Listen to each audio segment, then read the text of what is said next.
तो इस वक्त है हमारे साथ फिर अनूप कुमार शुक्ला जी, जो कि एडवोकेट हैं, और आप लोगों ने देखा होगा इनका ये जो ज्ञापन दे रहे थे प्रभात कुमार वर्मा जी को, तो हम दिखाए थे।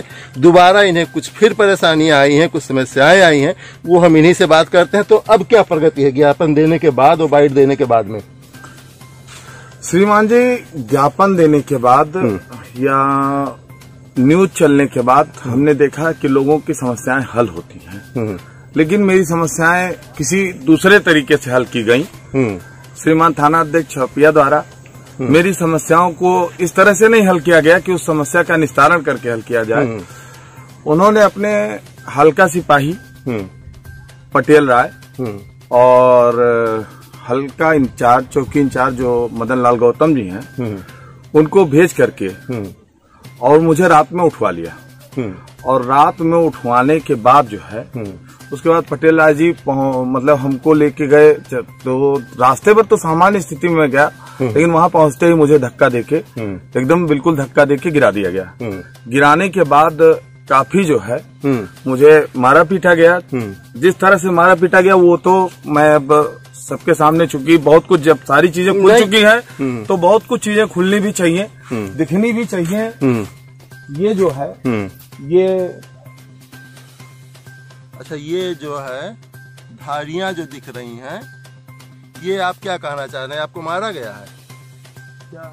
ये आपको चोट के निशान नहीं लग रहे हैं या लाठी के निशान या पत्ते के निशान नहीं लग रहे हैं? मैंने आपको बताया कि एसओ छपिया महोदय, मदन लाल गौतम चौकी इंचार्ज और पटेल राय सिपाही द्वारा इस तरह का निस्तारण मेरे साथ किया गया।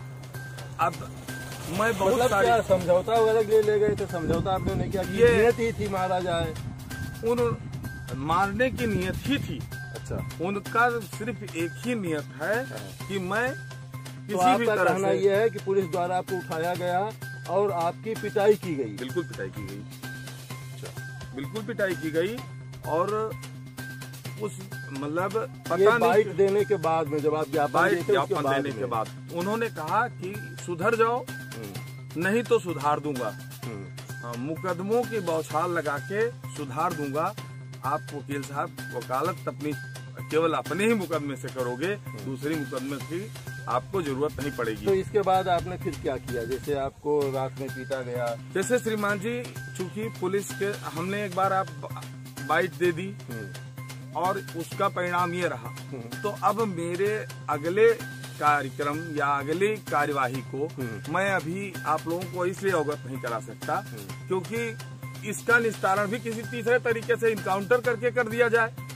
जैसे जब पुलिस अपनी जो है 3rd डिग्री पे आ चुकी है, तो इसका मुझे इस तरह का भय है कि जब छपिया SHO मुझे रात में उठवा करके इस तरह से पिटाई करवा सकते हैं, तो मेरा इनकाउंटर भी वो किसी भी समय कभी भी करवा सकते हैं। तो ऐसी दशा में मैं अपनी कार्यवाही को किसी तरह से आप लोगों से शेयर करने से मतलब गोपनीय रख रहे हैं। आगे क्या कर रहे हैं, क्या नहीं कर रहे हैं, क्या कर चुके हैं अब ये मामला होने के बाद में मैं खुद भयभीत हूँ। मेरा पूरा परिवार भयभीत है।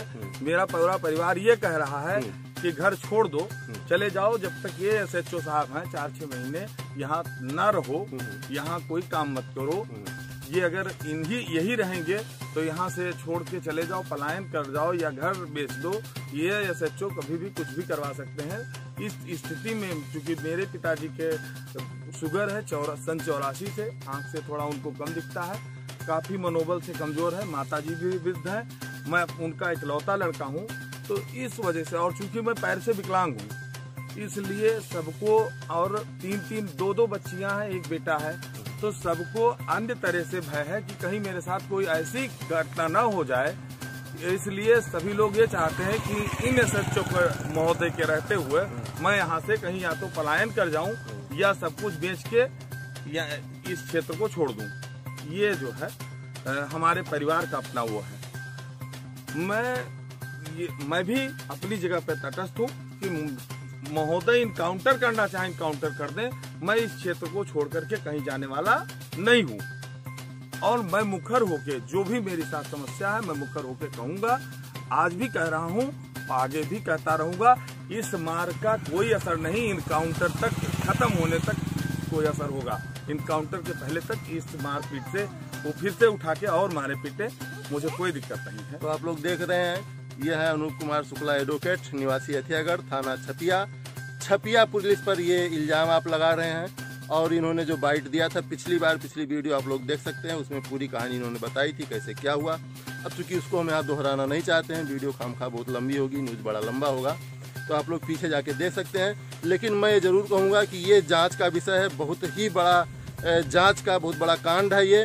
यदि पुलिस दोषी है तो पुलिस के खिलाफ कार्रवाई की जाए, अगर ये कहीं से भी झूठ बोल रहे हैं, गलत कर रहे हैं तो इनके खिलाफ कार्रवाई हो। लेकिन जांच उच्च स्तरीय होनी चाहिए, क्योंकि ये मामला बहुत ही गंभीर आरोप लगा रहे हैं, इसकी जांच अवश्य होनी चाहिए। क्यों श्रीमान जी, 1 मिनट का समय मैं चाहूंगा। ये मारपीट जो भी चोट लगी, एक पिन, एक सुई, एक निडिल, एक डॉक्टर के यहाँ आदमी जाता है हिल जाता है, इतनी चोट के निशान आप लोग भी, आप पत्रकारिता कर रहे हैं, आपको ये संज्ञान होगा कि ये मारपीट, ये चोट ऐसे तो मुझे आई नहीं है और ना ही कोई इतनी मारपीट या इतनी चोट लेगा। ये कृत्य का जो है SHO छपिया महोदय द्वारा मेरे साथ ये दुर्व्यवहार SHO छपिया पटेल राय और चौकी इंचार्ज मदन लाल गौतम के द्वारा किया जा रहा है और इन तीनों लोगों से मुझे सुरक्षित किया जाए। मुझे भय है कि मेरा इनकाउंटर ये लोग किसी भी समय कभी भी कर सकते हैं, मुझे अपराधी घोषित करते हुए। धन्यवाद भाई, आप यहाँ तक आए, कैसे भी बचते बचाते छिपाते एक दूर एकांत स्थान पर आप बाइट भी दे रहे हैं कि कोई जान न पाए, आप इतने भयभीत हैं। खैर, ये जांच का विषय है, जांच होना ही चाहिए। हम इसमें चूंकि प्रेस कोई गवाही बनेगा नहीं और ना हम जांच कर रहे हैं, हम इनकी आवाज़ उठा रहे हैं, जो भी ये कह रहे हैं इसकी जांच जरूर होनी चाहिए। मेरी भी अपने तरफ से यही मांग है कि इनकी जांच होनी ही चाहिए, कौन सही है कौन गलत है। थैंक यू, आपको भी बहुत बहुत धन्यवाद। आप मेरी न्यूज को क्योंकि लोगों के समक्ष रख रहे हैं, जनता के समक्ष रख रहे हैं। अगर कभी मेरे साथ कहीं नाइंसाफी होती है तो जनता मेरी आवाज होगी। ये इस आवाज को बुलंद करने के लिए आपको बहुत बहुत धन्यवाद और प्रोत्साहन।